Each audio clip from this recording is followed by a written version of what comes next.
ಪಾಲಕ್ ಸೊಪ್ಪು ಮತ್ತು ಮೆಂತ್ಯ ಸೊಪ್ಪು, ಇದು ಒಗ್ಗರಣೆಗೆ ಟೊಮೆಟೊ, ಹಸಿಮೆಣಸಿನ್ಕಾಯಿ ಮತ್ತು ಈರುಳ್ಳಿ, ಇದು ಮಸಾಲೆಗೆ ಕೊತ್ತಂಬರಿ ಸೊಪ್ಪು, ಚಕ್ಕೆ ಲವಂಗ, ಬೆಳ್ಳುಳ್ಳಿ, ಈರುಳ್ಳಿ, ಟೊಮೆಟೊ, ಶುಂಠಿ, ಕೊತ್ತಂಬರಿ ಸೊಪ್ಪು.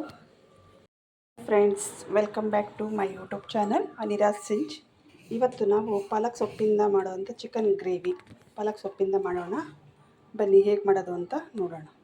ಮೊದಲಿಗೆ ನಾವು ಪಾಲಕ್ ಸೊಪ್ಪನ್ನು ಸಣ್ಣಗೆ ಹೆಚ್ಕೊಂಡು ತೊಳೆದು ಚೆನ್ನಾಗಿ ಸಣ್ಣಗೆ ಹೆಚ್ಕೊಂಡಿದ್ದೀನಿ. ಅದು ಸ್ವಲ್ಪ ಮೆಂತ್ಯ, ಒಗ್ಗರಣೆಗೆ ಈರುಳ್ಳಿ ಮತ್ತು ನಾಲ್ಕು ಹಸಿಮೆಣಸಿನ್ಕಾಯಿ ಮತ್ತು ಟೊಮೊಟೊ ತೊಗೊಂಡಿದ್ದೀನಿ.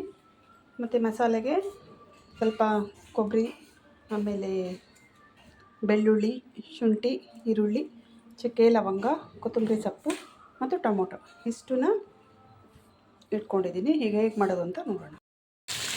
ಎಣ್ಣೆಯನ್ನು ಬಾಣಲೆಗೆ ಎಣ್ಣೆ ಹಾಕ್ಬಿಟ್ಟಿದ್ದೀನಿ. ಈಗ ಎಣ್ಣೆಗೆ ನಾವು ಬಿಸಿಯಾಗಿರೋ ಎಣ್ಣೆಗೆ ಈಗ ನಾನು ಪಾಲಕ್ ಸೊಪ್ಪನ್ನು ಹಾಕಿ ಚೆನ್ನಾಗಿ ಫ್ರೈ ಮಾಡ್ತಾಯಿದ್ದೀನಿ.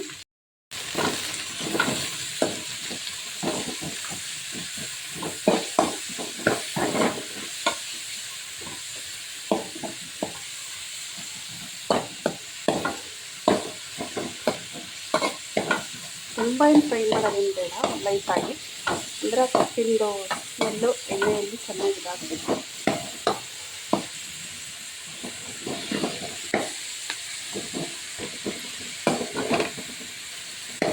ಫ್ರೈ ಆಗ್ತಾ ಇದೆ.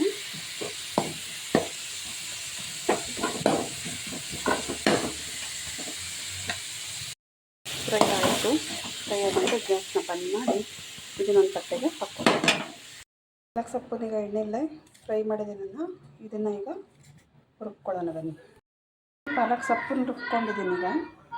ಈಗ ಒಗ್ಗರಣೆಗೆ ಬಾಣಲೆ ಇಟ್ಟಿದ್ದೀನಿ. ಎಣ್ಣೆ ಕಾಯ್ತಾ ಇದೆ.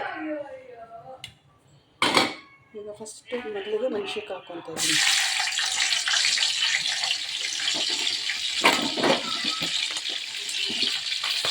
ಮೆಣಸಿನ್ಕಾಯಿ ಚೆನ್ನಾಗಿ ಫ್ರೈ ಹಾಕಬೇಕು.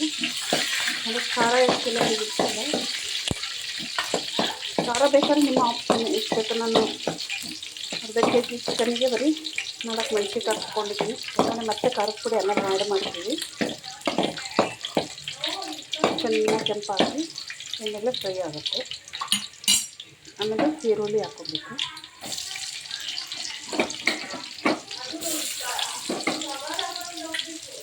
ಈರುಳ್ಳಿ ಸ್ವಲ್ಪ ಆಗೋವರೆಗೂ ಹುರಿಬೇಕು.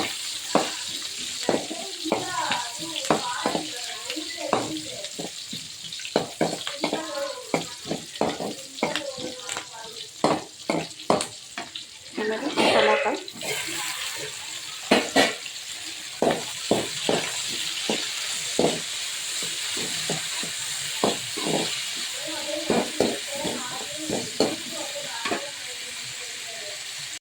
ಈರುಳ್ಳಿ ಎಲ್ಲ ಕೆಂಪಾಗಿದೆ. ಈಗ ರುಬ್ಬಿರೋ ಅಂಥ ಪಾಲಕ್ ಸೊಪ್ಪನ್ನು ಹಾಕ್ಕೊಳ್ತಾ ಇದ್ದೀನಿ.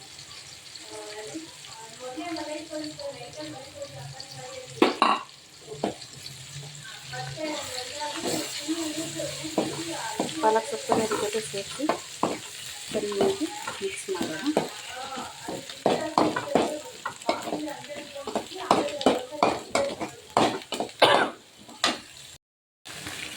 ಇದಕ್ಕೆ ಮೆಂತ್ಯ ಸೊಪ್ಪನ್ನು ಬೇಕಾದ್ರೆ ಆಪ್ಷನ್ ನಿಮ್ಮದು ಆ್ಯಡ್ ಮಾಡ್ಕೊಬೋದು. ನಿಮಗೆ ಆಪ್ಷನ್ ಮೆಂತ್ಯ ಸೊಪ್ಪು ಹಾಕ್ಕೊಬೇಕಂದ್ರೆ ಹಾಕಿದ್ರೆ ಒಳ್ಳೆ ಟೇಸ್ಟು. ಬಟ್ ನಾನು ಹಾಕಿದ್ದೀನಿ, ಟೇಸ್ಟ್ ಬರೋದು ಅಂತ. ಚೆನ್ನಾಗಿ ಫ್ರೈ ಮಾಡೋಣ.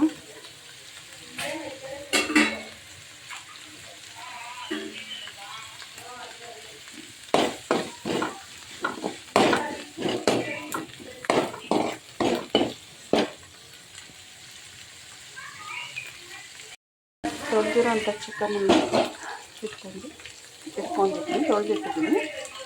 ಈಗ ಅದಕ್ಕೆ ಹಾಕ್ಕೊಂಡು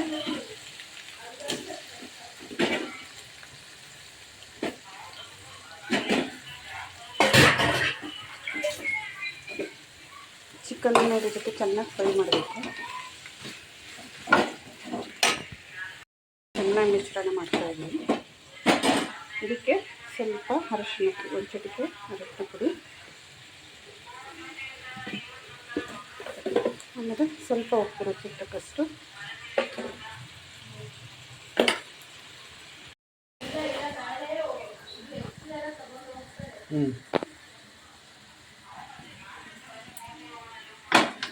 ಇವೆಲ್ಲ ಹಾಕಿದ್ದೀನಿ. ಉಪ್ಪು ಅರಶಿನ ಹಾಕಿದ್ದೀನಿ. ಚೆನ್ನಾಗಿ ಮಿಶ್ರಣ ಮಾಡಿದ್ವಿ.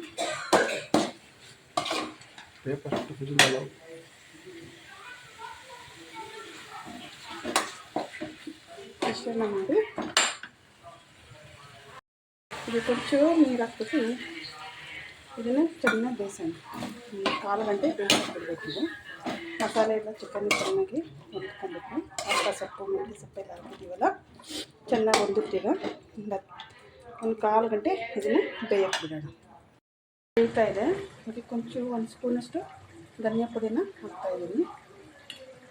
ಅದೇ ರೀತಿಯಲ್ಲಿ 1 ಸ್ಪೂನು ಖಾರದ ಪುಡಿ, ಖಾರದ ಪುಡಿ ಹಾಕ್ತಾಯಿದ್ದೀನಿ. ಎಲ್ಲ ಮಿಕ್ಸ್ ಮಾಡಿ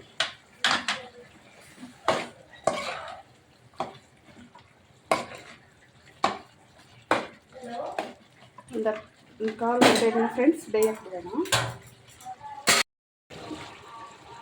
ಚಿಕನ್ ಬೆಂದಿದೆ. ಈಗ ಇದಕ್ಕೆ ನಾವು ಅವಾಗಲೇ ತೋರಿಸಿದ್ನಲ್ಲ ಅದನ್ನು ರುಬ್ಬಿರೋ ಅಂಥ ಮಸಾಲೆನ ಹಾಕ್ಕೊಳ್ತಾ ಇದ್ದೀನಿ. ಈಗ ರುಬ್ಬಿರೋ ಅಂಥ ಮಸಾಲೆನ ಇದಕ್ಕೆ ಆ್ಯಡ್ ಮಾಡ್ತಾಯಿದ್ದೀನಿ.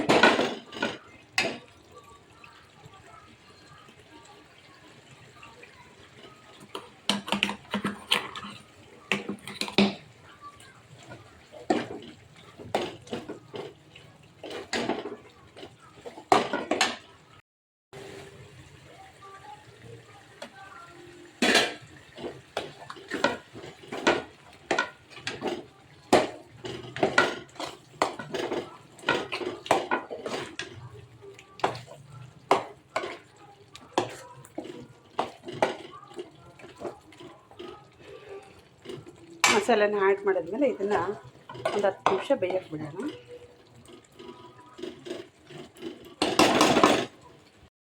ಸ್ವಲ್ಪ ನಿಂಬೆ ರಸನ ಆ್ಯಡ್ ಮಾಡ್ತಾಯಿದ್ದೀನಿ. ಸ್ವಲ್ಪ, ತುಂಬ ಅಲ್ಲ, ಸ್ವಲ್ಪ ಮಾಡಬೇಕು. ಎಲ್ಲ ಮಿಕ್ಸ್ ಆಗಿದೆ. ಈಗ ಮೀಡಿಯಮ್ ಫ್ಲೇವರಲ್ಲಿ ಇದನ್ನು ಸ್ವಲ್ಪ ಹೊತ್ತು ಬೇಯಿಸೋಣ. ಮಸಾಲೆ ಎಲ್ಲ ಮಿಕ್ಸ್ ಆಗಿದೆ. ಸ್ಮೆಲ್ಲು ಕೂಡ ಚೆನ್ನಾಗಿ ಬರ್ತಾಯಿದೆ. ಇದನ್ನು ಒಂದು 10 ನಿಮಿಷ ಉರಿನ ಕಮ್ಮಿ ಮಾಡಿ ಬೇಯಿಸೋಣ. ಉರಿನ ಕಮ್ಮಿ ಮಾಡಿದ್ದೀನಿ, ಬೇಯಕ್ಕೆ ಬಿಡೋಣ. ಸ್ಮೆಲ್ ತುಂಬ ಚೆನ್ನಾಗಿ ಬರ್ತಾಯಿದೆ. ಮಸಾಲೆ ಎಲ್ಲ ಹೊಂದ್ಕೊಂಡಿದೆ. ಇದನ್ನು ಸಣ್ಣ ಉರಿಯಲ್ಲಿ ಒಂದು 10 ನಿಮಿಷ ಬೇಯಕ್ಕೆ ಬಿಡೋಣ. ಫೈನಲಿ ಪಾಲಕ್ ಚಿಕನ್ ಗ್ರೇವಿ ರೆಡಿಯಾಗಿದೆ. ಫ್ರೆಂಡ್ಸ್, ಪಾಲಕ್ ಗ್ರೇವಿ ಚಿಕನ್ ರೆಡಿಯಾಗಿದೆ. ಸವಿಯಲು ಸಿದ್ಧರಾಗಿರಿ.